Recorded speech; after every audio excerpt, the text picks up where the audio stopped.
Trade Genius.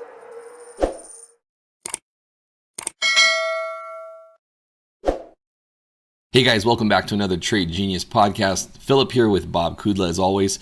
And so today's video, we're going to talk about inflation and how it's really affecting things around the world. And we're not going to be able to escape it either. So without further ado, let's jump right into it. So Bob, tell us about what we're dealing with here and what some of these inflation prints have been showing us. Yeah, look, so around the world let's set aside United States aside for a second. We had United Kingdom blowing up their bond yields, and they're ready to lose control because central banks around the world have been the enablers of the politicians to overspend for the last 25 years, and we've reached the end of it. United Kingdom was kind of shot across the bow. Europe is they're just like totally screwed because they also opted to create a war with economic sanctions with Russia that is actually blowing back on them.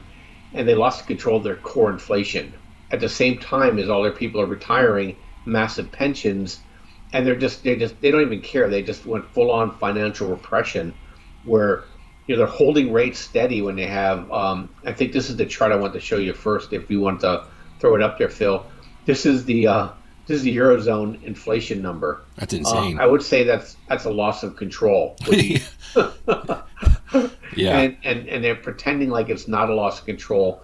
So they have a real rates issue, and so you have that, and then I'll get to Japan in a second. Then China is devaluing their currency because they have no choice, and so the Chinese. I didn't have any good data for the Chinese because it's all lies anyway. But you can always tell by their forex rate against their pair with the dollar, and they're losing control of that. Then you have what's going on in Japan, and Japan, maybe we show that one before we jump into the other one here. I don't know if you can or not. Yep, right there. That Japan, oh yeah, God, it looks like Europe. I thought, yeah, I'm like, oh, not much different. What changed? So the numbers are different, but the direction's the same. And with Right. Tokyo is that they've had a full-on, I think, I don't know what percentage, 300% of GDP, just like China, debt to GDP, and they just keep throwing their currency under the bus to try to keep these interest rates down, and they're losing control of it. And this thing comes out of the toothpaste tube. All the Japanese people who saved their money in their postal accounts for a generation are going to find out they're wiped out. They're wiping out the boomers. And that's my fear with the United States is when push comes to shove, we follow Japan. And I think we're going to have a situation where that's their goal is they're going to wipe out the boomers' excess savings, right, to keep funding the government. And so why I say that is that I think the next chart I want to put up there is look at what's happening with food again. I know this is kind of like a sample of one, but we're going into a drought again with wheat. The same weekend Russia decided to get out of the grain deal. Mm-hmm. The same weekend that Lula wins in Brazil. And the interesting about Lula winning in Brazil is that they're sitting on United States, Australia, and Russia we're the swing producers of grains in the world. And you have Brazil saying, I think we're giving too much away here. We're not getting either more value for our commodity, or we're not doing value add on it. I can't say I disagree with him. I know he's a communist and all that stuff, but I totally understand the fact that why let somebody just come in there and take your commodity at the lowest value rung and not get anything for it, where maybe you could process at another level, get a higher price for it. They're making the people that are unable or unwilling to produce in their own country pay the piper. And so you have that going on here. And in the United States, when push comes to shove, we're going to do the same things. And we're going to use food as a weapon. We probably now do it very quietly, but we use food as a weapon. And this thing with the wheat is very interesting, is that affects other things down the line. But this is the winter wheat going into next spring. This is stuff they harvest in February, March. If we don't get rain and a snow cover on top of it before this thing sprouts, then we're in big trouble, and food prices are going to stay high. The reason why I talk about that, food is core. And wheat is bread, and I think that's the best, easiest way for people to understand that. If wheat and corn go up, all your input costs are going up again. That affects then meat and livestock too, but not just food. Here's a chart. This is what they're thinking is going to happen with oil over the next couple of years. And it makes perfect sense to me. This is basically one time framing up, your moves here. So you have a support and resistance. You have a channel that basically was what I would call a very shallow consolidation.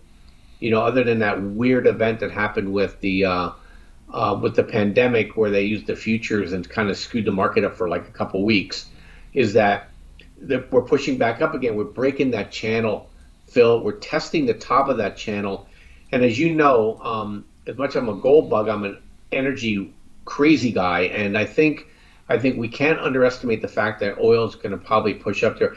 I can't read the number too far away from me, Phil, but what's that top number in the 240 area, I think, right? Yeah, basically around $220 to $240 is where this projected move goes.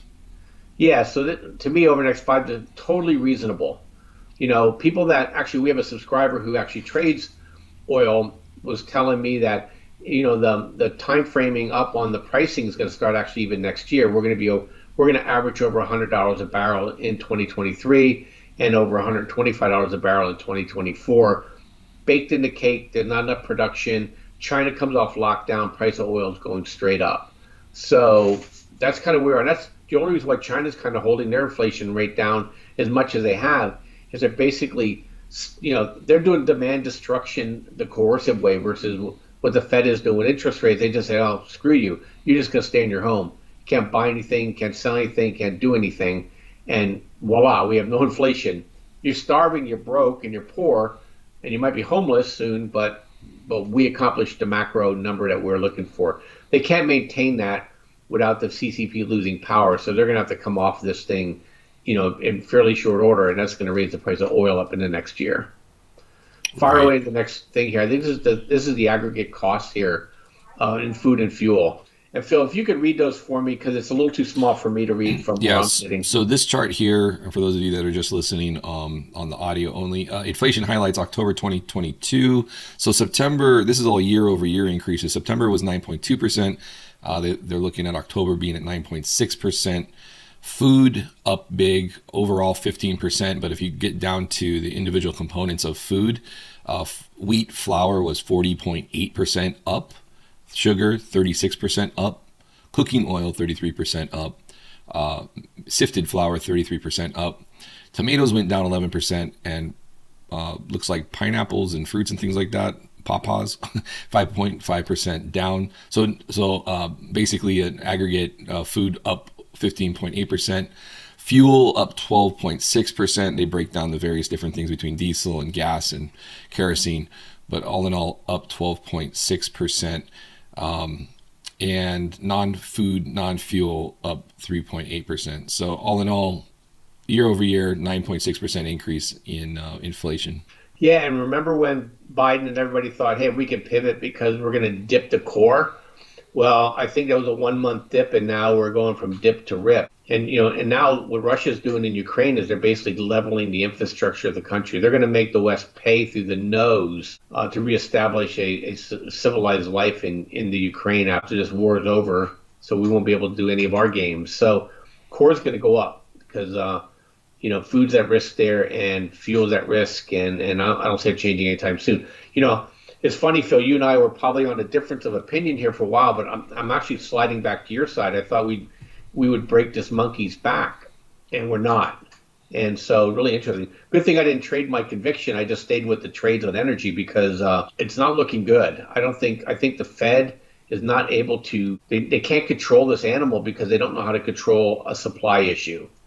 And I think what they're going to do is they're just going to go with, they see nails out there and they're going to try to hit it with hammers. They don't realize the nails are made of titanium and they're hitting it with a paper hammer. They just can't get core down.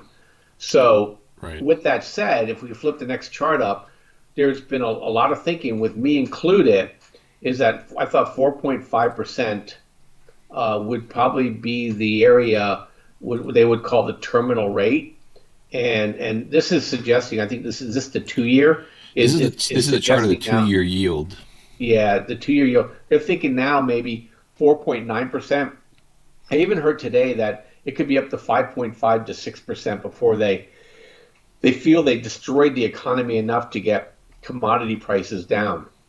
This is a great lesson, guys, in what you call basically the fungible demand of and supply and price. When you have something that is inelastic to price, this is what they're getting. They're trying to impose elasticity on things that are inelastic, basically food and fuel. And they did. I was watching a focus group, and they're asking people, what are you going to change in your behavior? Are you going to drive less? And to T, everybody said we can't. We're basically at non-reducible driving for many people. They can't not drive because they can't not go to work, and so yeah, that issue coming at people. And then same with food. You could step down the food ladder only so far, right? Before it becomes problematic. And in the United States and Europe, we haven't dealt with this kind of, I wouldn't call it famine before, but high prices which cause you to have to make decisions.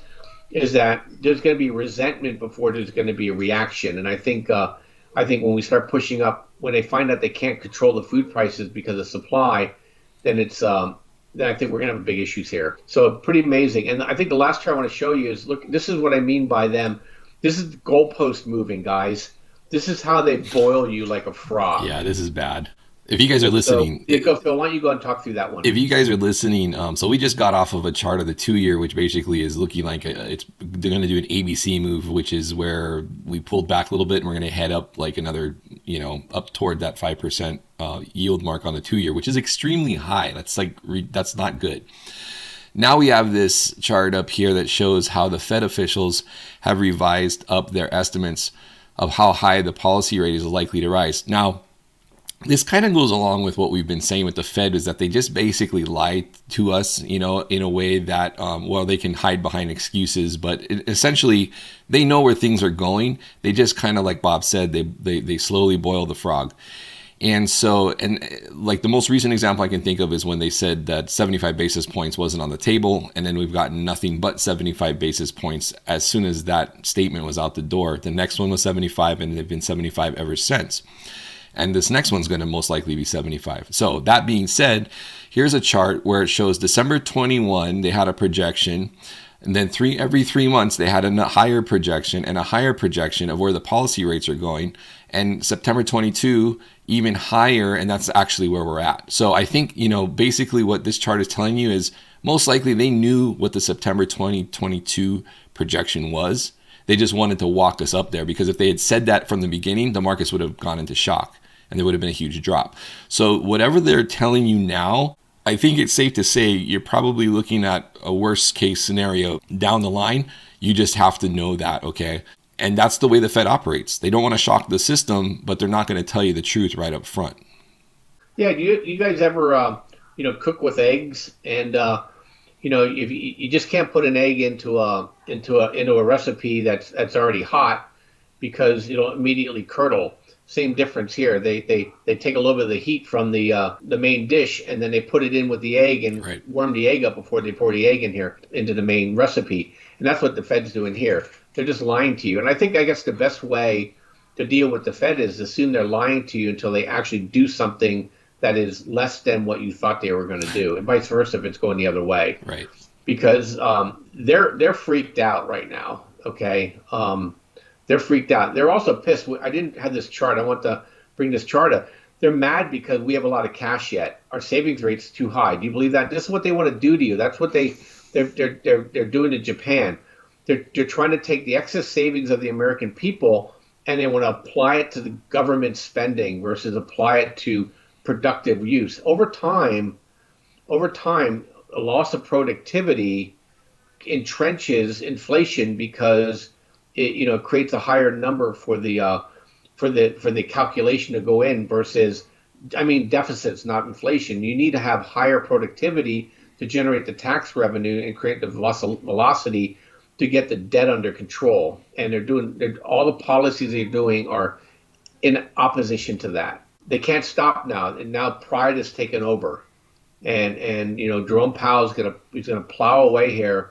And the only thing I will say is he'll see something that scares him enough to stop it. And at this point, I thought December would stop it. Maybe it still will. But I think he's at a point now where he has to break this mindset that he's going to be dovish or pivot.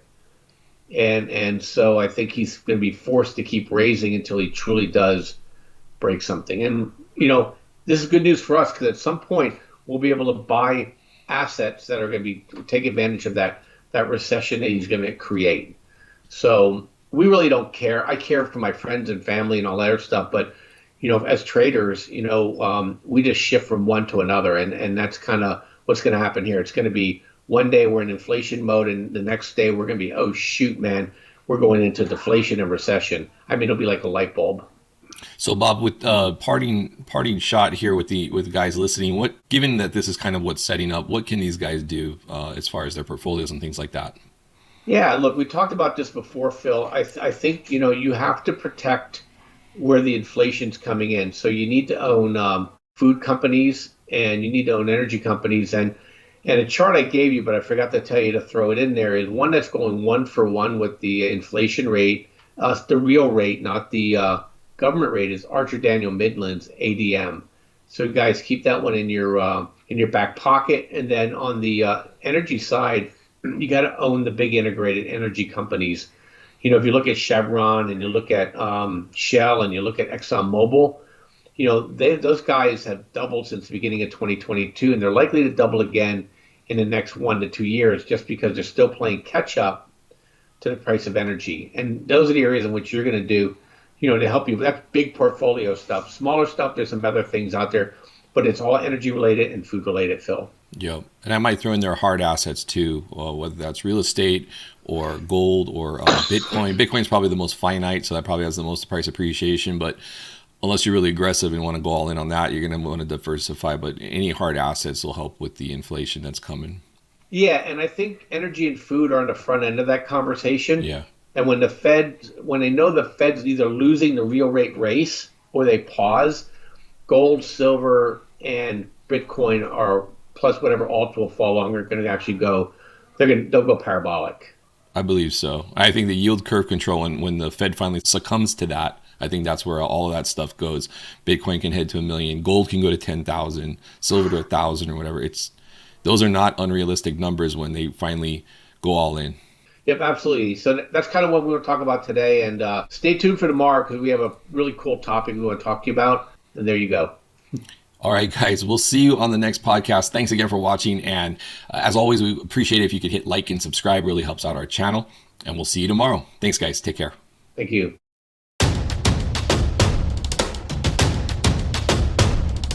Trade Genius.